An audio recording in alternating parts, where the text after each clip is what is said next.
Finally Realme তাদের 15 সিরিজের তিনটা স্মার্টফোন লঞ্চ করলো, যাদের মধ্যে আমাদের কাছে আজকে রয়েছে এই রিয়েলমি 15 এবং রিয়েলমি 15 প্রো।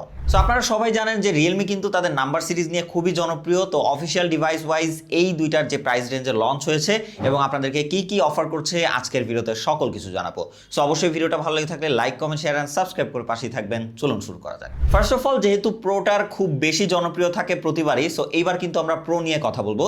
এখানে আপনাদের একটা ইনফরমেশন দিয়ে রাখি যে রিয়েলমি কিন্তু এবার কোনো রকম প্রো প্লাস ভেরিয়েন্ট বের করছে না। মানে প্লাস ভেরিয়েন্টের যেই ফাংশনগুলো থাকবে বা যে অপশনগুলো থাকবে, ফিচার্সগুলো থাকবে, ওই সব কিছু কি তারা কিন্তু এই প্রো ভেরিয়েন্টেই ইমপ্লিমেন্ট করে দিয়েছে। সো যার জন্য এবার থেকে আপনারা কোনো রকম প্লাস ভেরিয়েন্ট আর পাচ্ছেন না, এই প্রো ভেরিয়েন্টটাই হবে আপনার প্লাস ভেরিয়েন্ট। শুরুতেই চলে যাই ডিজাইনের দিকে। ফোনটার ডিজাইনের দিকে যদি আপনি লক্ষ্য করেন তাহলে আপনি বুঝতে পারবেন রিয়েলমির যে 9 প্রো প্লাস বা 9 সিরিজটা ছিল ওইখান থেকেই অলমোস্ট অনেকটা ইন্সপায়ার্ড ডিজাইন আপনারা বলতে পারেন এইটাকে। মানে পুরনো মোড়কে নতুন চকলেট এরকম একটা বিষয়। তো যাই হোক, এটার ডিজাইনটা এখন আপনার কাছে পার্সোনালি কেমন লাগবে সেটা আপনি বলতে পারবেন। আমার কাছে একেবারে খারাপ লাগি নাই, কারণ এখন দেখা যাচ্ছে যে ঘুরে ফিরে আসলে সব ডিজাইনই অলরেডি বের করা হয়ে গেছে। সো নতুন কিছু করতে গেলে সেটা আমাদের কাছে উইয়ার্ড হয়ে গিয়েছে। সো আমার কাছে মনে হয়েছে যে আচ্ছা, আগের ডিজাইনটাই দিয়েছে, এইটা মানে একেবারে ফেলে দেওয়ার মতো তেমন কিছু না। তবে এইবার কিন্তু তারা বেশ কয়েকটা কালার ভেরিয়েন্টে লঞ্চ করেছে। তার পাশাপাশি এবার আপনারা দেখতে পাচ্ছেন যে সামনে পেছনে দুই দিকেই কার্ভ রয়েছে এই প্রো ফোনটা, এবং এইটা কিন্তু হ্যান্ডফিল যথেষ্ট প্রিমিয়াম। মানে ধরে বোঝা যায় যে হ্যাঁ, একটা প্রিমিয়াম ফোন ধরে আছি। ফোনটা খুব বড় সড়ো, একটু চওড়া। তার পাশাপাশি ফ্রেম হিসেবে এখানে প্লাস্টিকও ব্যবহার করা হয়েছে, মেটালও ব্যবহার করা হয়েছে। যতটুকু ইনফরমেশনে জানতে পেরেছি 80% মেটাল, 20% প্লাস্টিক। অনেকেই আবার প্লাস্টিক বলছে, অনেকে মেটালও বলছে। সো যাই হোক, এটা নিয়ে খুবই কনফিউশনে রয়েছি আমরা নিজেরাও। সো এখান থেকে আমরা বলে দিতে চাই যে এটার ম্যাক্সিমাম অংশটাই আমাদের কাছে মেটালই মনে হয়েছে এবং আমরা সেটাই জানতে পেরেছি। তার পাশাপাশি পোর্টস অ্যান্ড বাটন হিসেবে এবার কিন্তু সবকিছুই রয়েছে। যেমন উপরের দিকে আপনারা সেকেন্ডারি নয়েজ ক্যান্সেলেশন মাইক, আয়ার ব্লাস্টার সেন্সর, তার পাশাপাশি নিচের দিকে আপনারা টাইপ সি পোর্ট, মাইক্রোফোন এবং দুইটা ন্যানো সিম ব্যবহার করার স্লট পেয়ে যাচ্ছেন। ইন্টারেস্টিং ফ্যাক্ট হচ্ছে এই ফোনের পেছনের দিকে কিন্তু এবার তারা টোটাল 3টা লাইট ব্যবহার করেছে, যার 2টা হচ্ছে ফ্ল্যাশ লাইট হিসেবে ব্যবহার হবে, একটা ওয়ার্ম কালার দিবে এবং একটা কুল কালার বা নর্মাল সাদা কালার যেটা হয় আর কি। অ্যান্ড থার্ডলি সেটা হচ্ছে এর পালস লাইট। এইটাকে তারা পালস লাইট বলছে কারণ এইটাকে আপনি কিন্তু as a notification wise customize করে নিতে পারবেন, কালার চেঞ্জ হবে এবং এটার ইফেক্টটা কিন্তু বেশ দারুণ লেগেছে আমার কাছে, একটু নতুনত্ব কিছু মনে হয়েছে। ফোনটা ইন্টারেস্টিংলি 7000 mAh ব্যাটারি প্রোভাইড করার পরেও এর থিকনেস মাত্র 7.7 মিলিমিটার এবং এর ওজন হচ্ছে 190 গ্রামের আশেপাশে। সো আমার কাছে কিন্তু ওয়েট ডিস্ট্রিবিউশনটা যথেষ্ট ভালো লেগেছে, কারণ এত বড় একটা ব্যাটারি দেওয়ার পরও এরকম স্লিম এবং এরকম হালকা পাতলা একটা ফোন বানানোর কারণে। এছাড়াও ফোনটিতে আপনারা IP66, IP68 এবং IP69 এর সাপোর্ট পাচ্ছেন। সো এইটা দিয়ে আপনারা আপ টু 30 মিনিট পানির নিচেও চুবিয়ে রাখতে পারবেন, এরকম কোনো প্রবলেম আশা করি হবে না।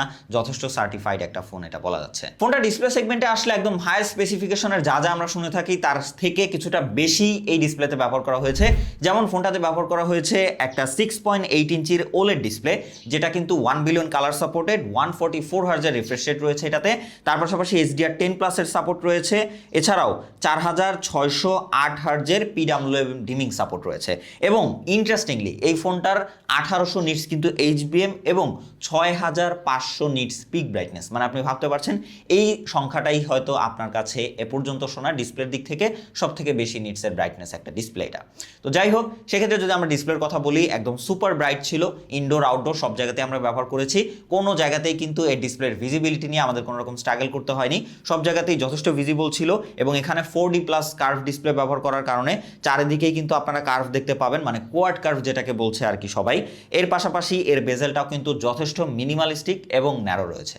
তবে হ্যাঁ, মাঝখানের পাঞ্চোলটা কিন্তু একটু বেশি চোখে লাগে, আমার কাছে মনে হয়েছে আরেকটু ছোট করা যেত হয়তো। তার পাশাপাশি এই কোয়াড কার্ভ ডিসপ্লেটাকেই প্রোটেকশন দেওয়ার জন্য তারা ব্যবহার করেছে কর্নিং গরিলা গ্লাস 7i এর প্রোটেকশন। সো এইটা আমার কাছে খুব একটা খারাপ মনে হয়নি। তবে হ্যাঁ, কর্নিং গরিলা গ্লাসের ভিক্টাস সিরিজে গেলে বেশ ভালো হতো। ফোনটা কিন্তু আউট অফ দ্য বক্স আপনারা Android 15 with Realme UI 6.0 support পাচ্ছেন। তবে ভালো ব্যাপার হচ্ছে এই ফোনটা আপনাকে টোটাল 3 বছর মেজর ওএস আপডেট এবং 4 বছরের সিকিউরিটি আপডেট প্রোভাইড করছে। সো এই দিক থেকে আমি বলবো যে এতটাও খারাপ না, বেশ ভালো একটা এখানে লং টাইম তারা সিকিউরিটি আপডেট বা ওএস আপডেটটা দিচ্ছে। তো এখানে ইউআই এক্সপিরিয়েন্সটা যথেষ্ট স্মুথ এবং ফ্লুয়েন্ট ছিল, এটা নিয়ে কোনো সন্দেহ নাই। আমরা খুব ভালো একটা এক্সপিরিয়েন্স পেয়েছি এর ইউআই থেকে এবং খুবই ক্লিন আমার কাছে মনে হয়েছে। তার পাশাপাশি এইটাতে যে ডুয়েল স্টেরিও স্পিকার ব্যবহার করা হয়েছে, এটাতে কিন্তু তারা বুস্ট আপ করে 300% পর্যন্ত ভলিউম দিয়েছে এবং ফুল ভলিউমে যথেষ্ট লাউড একটা এক্সপিরিয়েন্স পাওয়া যায়। তবে হ্যাঁ, ফুল ভলিউমে কিছু কিছু জায়গায় আপনার কাছে ডিস্টরশন মনে হতে পারে, সাউন্ড একটু কমিয়ে শুনলে আপনি বেটার একটা এক্সপিরিয়েন্স পাবেন। টেস্ট দিয়ে দিচ্ছি।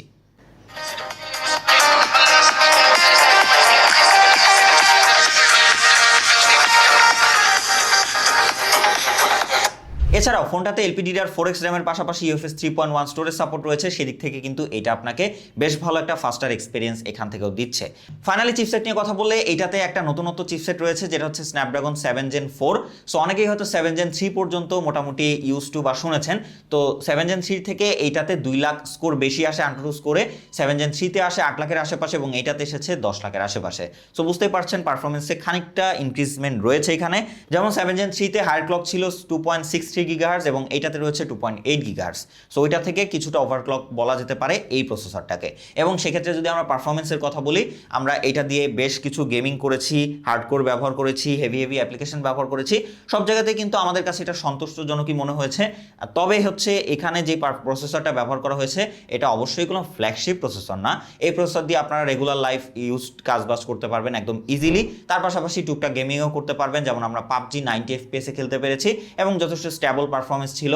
ফোনটাও কিন্তু একদম ওভারহিট হয়ে যাচ্ছিল না, আমরা সর্বোচ্চ 40 থেকে 42 ডিগ্রি আশেপাশে দেখেছি লং টাইম গেমিং করার পরেও। এবং ফ্রেম ড্রপ, ল্যাগ এগুলো কিন্তু খুব একটা দেখতে পাচ্ছিলাম না, কারণ এই ফোনটা যেহেতু হিট জেনারেট কম করে, ম্যাসিভ আকারে কিন্তু পারফরমেন্স ড্রপ আমরা দেখতে পাইনি। এছাড়াও এবার কিন্তু তারা বেশ কিছু ইন্টারেস্টিং এআই ইমপ্লিমেন্ট করেছে তাদের এই ফোনটাতে।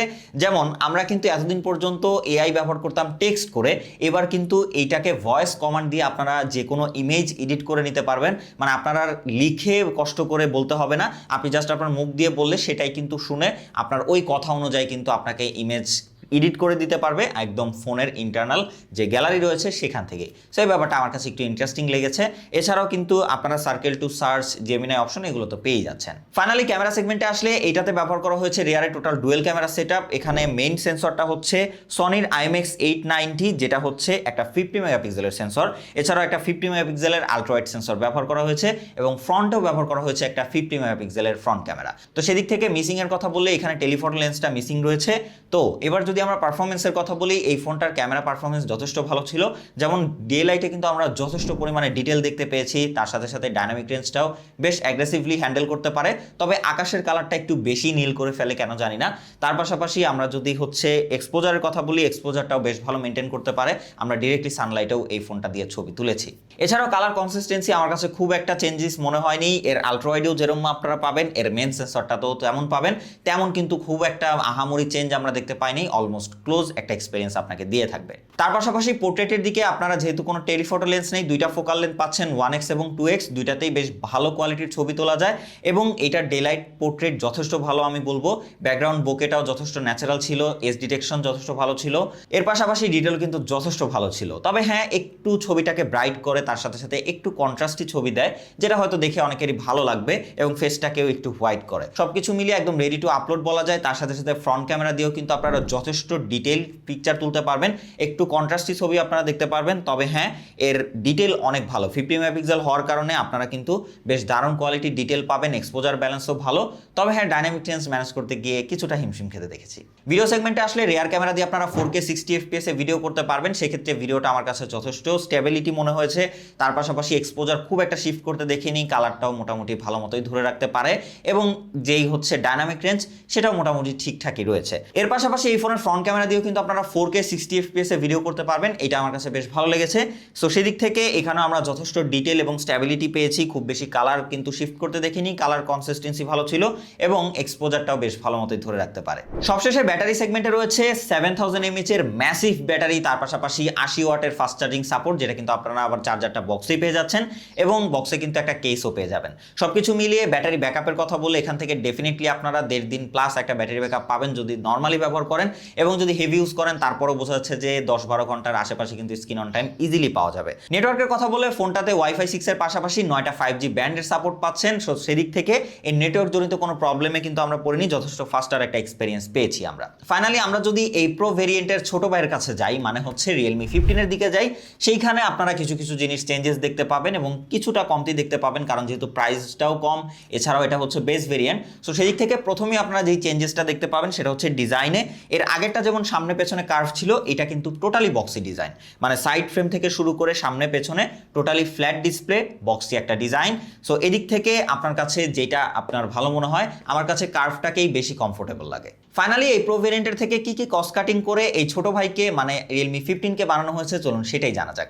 যেমন প্রথমত ডিজাইনের দিক থেকে এটা টোটালি প্লাস্টিক বিল্ডের এবং বক্সিয়ার শেপ, মানে সামনে একটা ফ্ল্যাট ডিসপ্লে পাচ্ছেন, কোনো রকম কার্ভ সামনে পেছনে পাচ্ছেন না। তার পাশাপাশি টোটালি প্লাস্টিক বডি ব্যবহার করা হয়েছে এবং এই ফোনটাতে ওপরের দিকে কোনো রকম এয়ার ব্লাস্টার সেন্সর নাই, যেটা কিন্তু এর বড় ভাইতে ছিল। সো এই জিনিসটা আপনারা মিসিং পাবেন। ফাইনালি এছাড়া বাকি সবকিছু এটাতে সিমিলার রয়েছে, কোনো রকম কোনো চেঞ্জেস আপনারা পাবেন না। ওজন থেকে শুরু করে আইপি রেটিং সবকিছু সেম।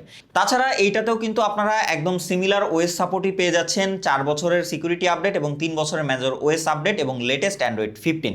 এছাড়াও ইউএফএস 3.1 স্টোরেজ সাপোর্ট এবং LPDDR4X RAM, এখানেও কিন্তু কোনো চেঞ্জ নাই, দুইটাতেই আপনারা সেম পাচ্ছেন। এ পর্যন্ত তেমন কোনো চেঞ্জেস না দেখতে পেলেও চেঞ্জেস পাবেন এই দুইটার চিপসেটে। যেমন বড় ভাই প্রোতে আপনারা দেখতে পেয়েছিলেন 7 Gen 4 রয়েছে স্ন্যাপড্রাগনের, তবে এই যে রিয়েলমি 15 এইটাতে আপনারা দেখতে পাবেন মিডিয়াটেকের 7300+। তো এখানে পারফরমেন্সেরও কিছুটা গ্যাপ রয়েছে এই দুইটার মধ্যে।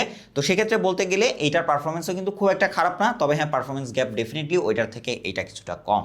এছাড়া আপনারা যে চেঞ্জেস পাবেন সেটা হচ্ছে এর ক্যামেরা সেগমেন্টে মডিউল সেম হলেও আপনারা কিন্তু এখানে সেন্সরের দুইটাতে কিছুটা চেঞ্জেস দেখতে পাবেন এবং এর যে প্রো ভেরিয়েন্টটা ছিল সেটাতে কিন্তু ভিডিও সেগমেন্টে 4K 60 FPS এর সাপোর্ট ছিল রেয়ার এবং ফ্রন্টে। বাট আপনারা কিন্তু এই বেস ভেরিয়েন্টে শুধুমাত্র 4K 30 FPS এ ভিডিও করার সুযোগ পাবেন। এবং যদি আমরা ভিডিওর কথা বলি, আপনাদের একটু কম্পেয়ার দিলেই বুঝতে পাবেন এখানে দুইটা ভিডিওর তফাৎ কতটুকু। তার পাশাপাশি ক্যামেরা সেগমেন্টেও কিন্তু অলমোস্ট সিমিলার কোয়ালিটির পিকচার আউটপুট দিয়ে থাকে, একটা 19-20 ডিফারেন্স যদি আপনারা পাশাপাশি রাখেন, তাছাড়া তেমন কোনো চেঞ্জেস দেখতে পাবেন না।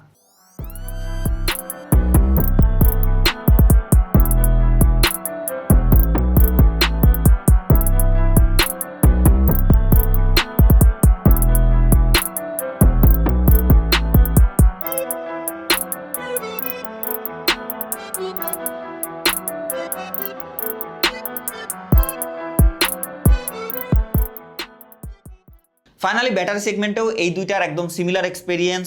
7000 mAh ব্যাটারি, 80 ওয়াটের ফাস্ট চার্জিং সাপোর্ট রয়েছে, আর তেমন কোনো রকম চেঞ্জেস নাই এই জায়গাতে। সবকিছু মিলে বলা যাচ্ছে দুইটার স্লাইডলি চেঞ্জের মাধ্যমে কিন্তু তারা দুইটা মডেলকে আলাদা করেছে, তেমন খুব আহামরি অনেক বেশি চেঞ্জ তেমন কিছু না। সো বাকি ডিসিশন এটা টোটালি আপনাদের উপরে থাকবে। আপনাদের কাছে কেমন লেগেছে সেটা হয়তো অবশ্যই আপনারা কমেন্টে জানাবেন এবং সামনে হয়তো আমরা এই দুইটার ইনডেপথ একটা রিভিউ আপনাদের সাথে আলোচনা করতে পারবো। ফাইনালি প্রাইস নিয়ে কথা বললে এখানে আপনাকে চিন্তা করতে হবে এই দুটো অফিসিয়াল ফোন, সো আপনি আনঅফিসিয়ালের সাথে এর পারফরমেন্স এবং প্রাইস মিলাতে যাবেন না। প্রথমত এইটার যে প্রো ভেরিয়েন্ট রয়েছে রিয়েলমি 15 প্রো, এইটার প্রাইস ধরা হয়েছে অফিসিয়ালি 59,999 টাকা এবং এই যে রিয়েলমি 15 রয়েছে এইটারও 12256 জিবির প্রাইস ধরা হয়েছে 44,999 টাকা। সো এই প্রাইসটা আপনার কাছে কেমন লেগেছে সেটা হয়তো অবশ্যই আপনি কমেন্টে জানাবেন। অ্যাজ অফিসিয়াল ডিভাইস হিসেবে এটা কেমন লেগেছে সেটাও আমাদেরকে জানাবেন। সো ভালো থাকবেন, সুস্থ থাকবেন, খোদা হাফেজ।